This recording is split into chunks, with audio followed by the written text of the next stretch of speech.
Hello, beautiful artisans.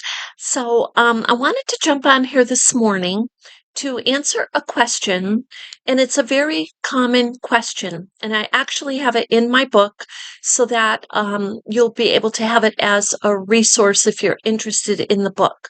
So, but so Before I get to the question, I'm also going to be jumping back on here this afternoon to show you how far I've gotten with my village. And so I think you'll be a little interested in a few things that I've added to it. But the question was um, when, and this is from a traditional quilter, which I totally prize the skills of a traditional quilter. And yeah, these are totally different techniques, you might say. The question was, do I fold these pieces that you're putting on, this is my coaster or mug rug that I made. Do you fold the pieces of these edges um, so that you have a more refined edge, or do you leave them raw? So in authentic Boro, the edges are raw. And the reason it works is that the cottons that are used are more of a tightly woven cotton. They're not too tight.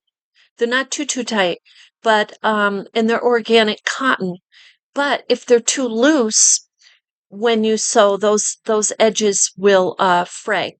Now, fraying, with that said, fraying is an intricate part of creating Boro.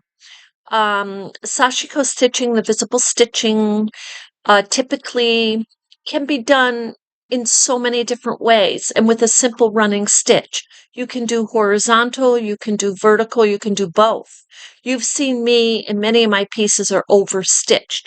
Now this piece, this I'm borrowing the Boro concept of laying out the fabrics, the stacking, the layering, and I just love the design, right? But I go ahead and I do machine stitch. So this is overstitched. So there's no hand stitching here. And you see those edges are raw and you see how it works. It works beautifully. I mean, now, if you are worried about fraying, or let's say that's not something you want in your piece, you can there are fabric adhesives. You can spray your edges and whatnot before or after the piece. But anyway, I thought I'd jump on here and share that because that's a very common question. It's a very good question. And I would have linked you to which video I say all this, and I don't know because there's almost 400. But this one I'll label edges, should the edges be raw or folded? So I hope that answers your question. Let me know. And I also want to add a little update here, and I'll probably talk about it this afternoon again because it will probably change again. But I am trying to figure out how to develop and structure tiers, what they call kind of like categories over on Patreon. So if anybody has any ideas or something very specific you'd like to see, because basically what it is over there is just allowing me to add more videos, but to have chats with you and to do a whole lot of other things. So I'm still exploring all of that. Some of them are bonuses and just being able to communicate with you more fluently. So anyway, I will see you in a little bit.